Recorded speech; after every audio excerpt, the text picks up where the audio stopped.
Fala galera, vamos para mais um módulo, módulo 3. Vamos lá. Iniciando. Durante os módulos nós falamos sobre leituras, né?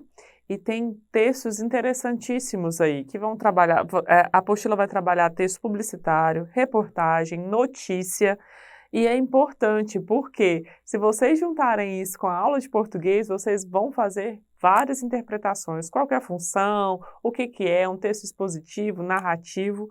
E hoje, qualquer prova que vamos fazer, o texto é extremamente importante, junto com os tempos verbais, junto com o vocabulário.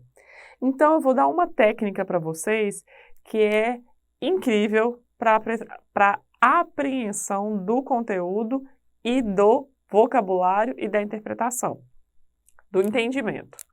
A técnica do scanning e do skimming.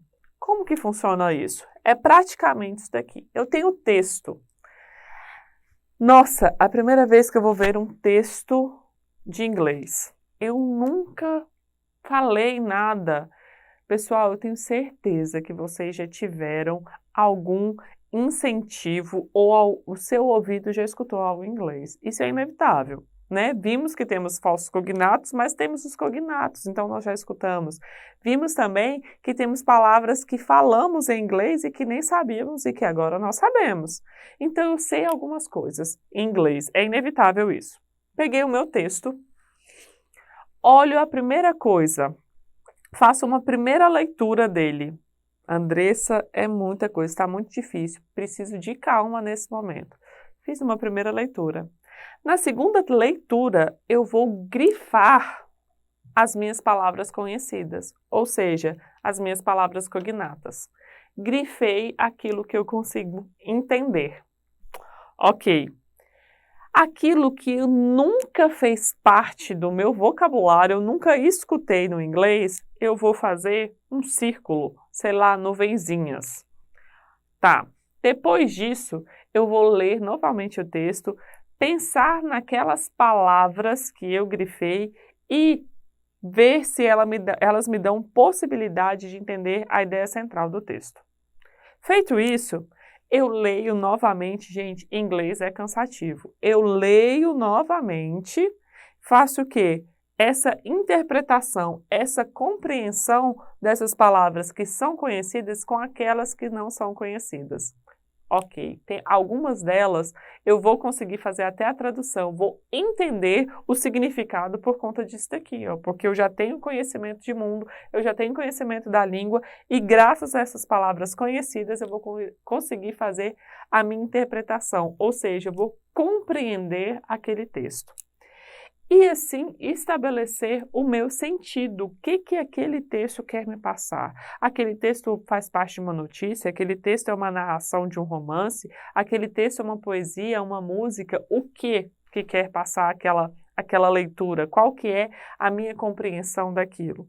Logo após, vocês verão aí que vocês têm o texto em inglês e o texto em português. Depois que fizerem o processo do scanning e do skimming, vocês vão olhar a tradução. Opa, peraí, isso daqui eu tinha razão. Ah, essa palavra aqui que eu não conhecia, eu fiz a interpretação, bacana, era o que eu pensava. Essa daqui eu não consegui realizar a tradução ou a interpretação, então vocês grifem, coloquem no dicionário, que foi a dica que eu dei para vocês, e façam a tradução delas. Por quê? Porque no próximo texto, vocês concordam comigo que vocês vão ter um conhecimento um pouco melhor? E no outro, muito melhor, e assim consecutivamente, vai só melhorar. Então, essa é a intenção. Professor, eu vou ter que ler 2, 3, 4 vezes? Sim, sim. E uma dica é, pessoal que quer, professor, eu tenho um sonho mesmo de falar e aprender o inglês. Mas às vezes eu não tenho a disponibilidade, nem o recurso, sabe? Porque eu acho um pouco caro, não tenho tempo, trabalho, estudo o tempo todo, all the time, o tempo todo. O que eu posso fazer? Que dica? Filmes e sites, não, desculpem, seriados. Ora, isso eu gosto. Eu faço no meu tempo livre, mas eu escuto dublado. Adianta, pessoal, escutar dublado? Não, coloca a legendinha lá. Primeira vez vocês vão ver que não vai acontecer nada. Eu não vou aprender, não vou escutar muito inglês, porque eu vou estar aqui, ó, na tradução. Assisti o filme, já sei sobre o que fala. Coloque ele em português e a legenda em inglês. Ou a Netflix já dá permissão para isso, ok? Coloquei lá. Então, vou escutar aquilo dali em português e vou estar aprendendo vocabulário. O meu vocabulário está ali embaixo. Logo após isso, coloco em inglês e a legenda em inglês também. Ai, eu já sei o sentido do filme, eu já sei tudo o que acontece no filme, aquilo vai facilitar para eu aprender um vocabulário novo e para escutando, listening, escutar melhor o meu speak, o meu falar. Então é outra dica que eu dou para vocês. Agora, em relação ao estudo de vocês, falando da gramática, dos textos, da interpretação, é esses dois recursos aqui que vocês irão utilizar. Não tem erro, pessoal. E se futuramente vocês pretendem aí realizar a prova do Enem, né, que é uma prova tão falada, esse é um dos recursos mais utilizados que a gente ensina para os alunos. Na hora da prova, para não errar as únicas 5 questões que nós temos ali da língua inglesa, eu vou usar o scanning e o skimming. Não tem erro, certo? Fez isso daqui, sucesso, garantido. Isso eu garanto, a Andressa garante. Se não der certo, vocês podem correr atrás de mim. Bom, feito isso, vamos voltar aqui para um tempo verbal. Simple past. Professora, você falou um pouco dele lá no módulo 1, que ele era um verbo que era acrescentado ED nos verbos regulares e que poderia mudar completamente nos verbos irregulares, certo? Certo. E esse verbo no passado significa o quê? É uma ação que começou no passado e terminou no passado. Ela não tem progressão, eu sei quando ela foi feita. Ela terminou ontem, ela terminou no último mês, ela terminou na última semana, ela terminou exatamente em um ponto. Para isso eu uso o simple past. Então prestem atenção. I talked to her yesterday. Eu falei com ela ontem. Então eu tenho aqui uma marca de tempo, yesterday. E eu tenho o meu verbo aqui. Se eu tenho o meu sujeito, logo após o meu sujeito eu tenho o verbo. Quem é o verbo? Talk, falar. Eu acrescentei o ed, ou seja, é o meu verbo regular. Ah, eu tenho work, que é regular, worked. Eu tenho watch, que é assistir, sorry, watched. Faltou o H aqui, watched. Todos eles são regulares, ou seja, acrescenta-se ed no final da palavra. Professora, o verbo chegar é como? Arrive. Ah, então tem o E no final, no verbo normal. Então é só acrescentar o D? Exatamente, eu não duplico o meu E aí não. Ele só acrescenta D. Arrived, cheguei. Então, esse ED é para indicar o meu tempo passado, de uma ação que começou no passado e foi concluída no passado e tem, em sua maioria das vezes, marca do passado. I went to Salvador last month. Eu fui. Olha como é que é esse verbo. Fui. Lembra lá das outras aulas? Go. Então, ele muda completamente.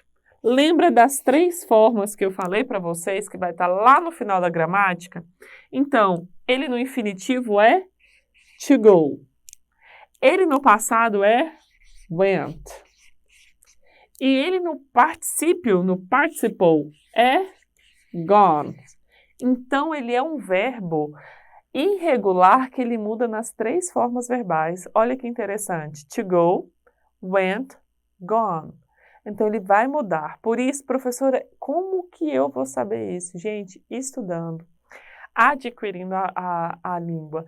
Não tem outra forma, porque são milhares de verbos. Para eu saber se é irregular ou regular, uma coisa, faça os exercícios, porque é por meio dos exercícios que eu vou adquirindo. Faça a leitura, porque é por meio da leitura que eu também vou tendo esse conhecimento e esse acúmulo de vocabulário. Então, I went to Salvador last month. É o meu passado. Olha aqui. Last quer dizer no último, passado.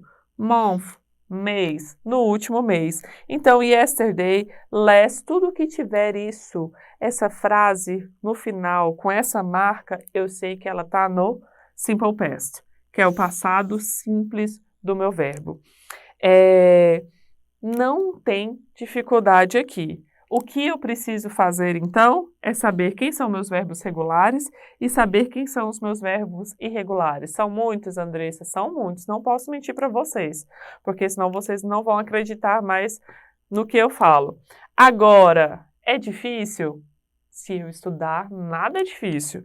Então, eu preciso saber que os verbos regulares, novamente, acrescento ED. Ah, não. Então, peraí. Você disse que tem o we, you e they, que são as formas, os pronomes pessoais no plural. Eu não tenho que colocar aqui um S, um ão, igual ao português, não. Inglês é vida nisso daqui, pessoal. Eu só tenho que acrescentar o ED em todos os pronomes pessoais. I, you, he, she, it, we, you, they. Todos. Vou só acrescentar o ED. E para os irregulares, eles vão ficar irregulares em todas as formas também dos pronomes possessivos. Desculpe, dos pronomes pessoais. Só vai ter diferença lá no Simple Present, que vai mudar na terceira pessoa. O resto é de cima a baixo igual, sem nenhuma mudança no verbo. Então, não tem dificuldades aqui. Eu só preciso usar memorização para pegar esses verbos irregulares. Preciso saber quem são os verbos regulares, certo? Então, façam isso com muita calma, com muita destreza. Lembrando que para aprender uma língua nova realmente não é fácil. Para dominar também não é fácil, mas é impossível em nenhum momento. Façam que vocês vão ter sucesso. Vamos para o último módulo, até o módulo 4.